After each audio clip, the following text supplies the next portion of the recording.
Shalom saudaraku yang dikasihi oleh Tuhan Yesus Kristus. Bersyukur pada kesempatan ini kembali kita akan merenungkan kebenaran firman Tuhan.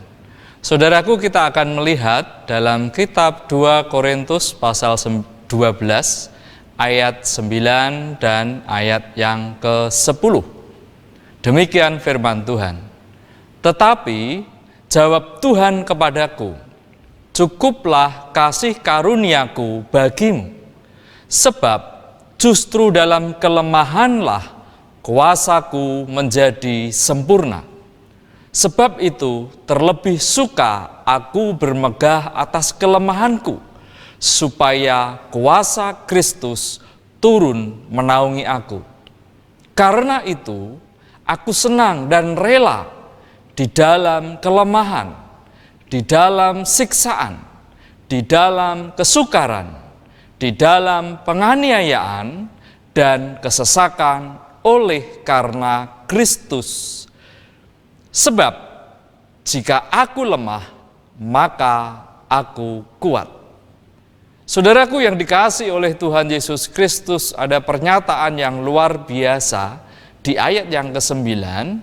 Cukuplah kasih karuniaku bagimu, sebab justru dalam kelemahanlah kuasaku menjadi sempurna. Ini adalah pernyataan Tuhan bagi umat manusia, bahwa kasih karunia Tuhan itu cukup bagi setiap kita. Sekalipun kita mengalami kelemahan-kelemahan di dalam hidup kita, supaya kuasa Tuhan dinyatakan dan dimanifestasikan di dalam kehidupan kita, sehingga kuasanya menjadi sempurna di dalam hidup kita.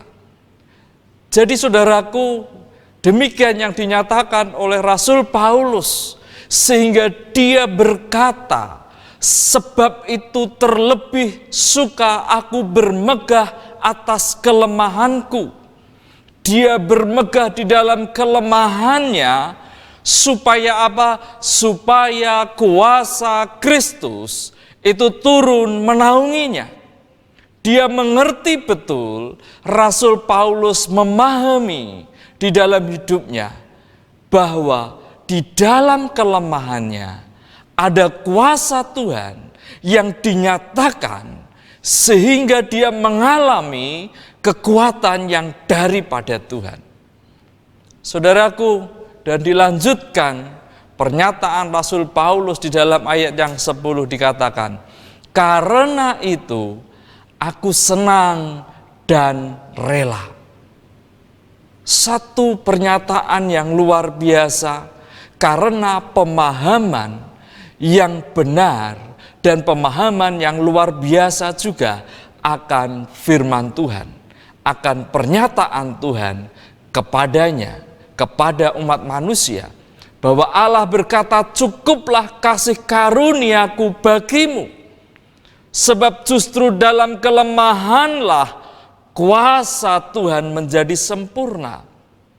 Biarlah pernyataan Allah itu menjadi rema di dalam hidup kita, sehingga ketika kita mengalami sesuatu yang tidak kita inginkan di dalam hidup kita, yang membuat kita mungkin kita merasa lemah, ketika kita mungkin merasa mendapatkan aniaya, kesukaran, saudaraku, atau kesesakan di dalam hidup ini, kita harus pahami, saudaraku, ada kuasa Tuhan yang menjadi sempurna di dalam kehidupan kita.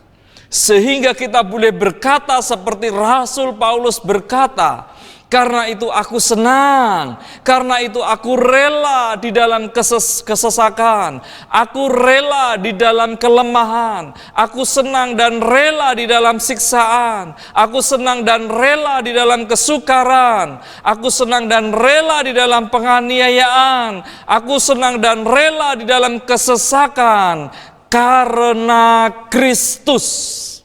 Saudaraku, Oleh karena kita mengikut Kristus, sekalipun kita mengalami kelemahan, siksaan, kesukaran, aniaya, dan kesesakan, biarlah sempurna kuasa Tuhan terjadi di dalam hidup kita. Saudaraku, Dia Tuhan yang baik, yang menyediakan kasih karunia-Nya bagi kita. Dia menyediakan kuasa-Nya bagi kita. Sebab jika aku lemah, maka aku kuat. Demikian pernyataan Paulus, dan demikian pula lah biarlah itu menjadi pernyataan kita di dalam kehidupan kita sehari-hari, dengan pemahaman akan firman Tuhan yang sudah kita baca, yang sudah kita dengar dan kita renungkan pada saat ini. Biarlah tergenapi firman Tuhan di dalam hidup kita. Mari kita berdoa, saudaraku. Tuhan Yesus, di dalam kelemahanku, di dalam kesukaranku, di dalam kesesakan yang hari-hari ini aku alami, aku tahu Tuhan, aku sudah mendengar firman-Mu. Cukuplah kasih karunia-Mu, dan di dalam kelemahanku itulah kuasa-Mu menjadi sempurna, dinyatakan di dalam hidupku, dan aku menjadi kuat. Terima kasih Tuhan buat kasih karunia-Mu. Terima kasih Tuhan buat kekuatan kuasa-Mu di dalam hidupku. Di dalam nama Yesus, haleluya, amin. Shalom, Tuhan Yesus memberkati kita.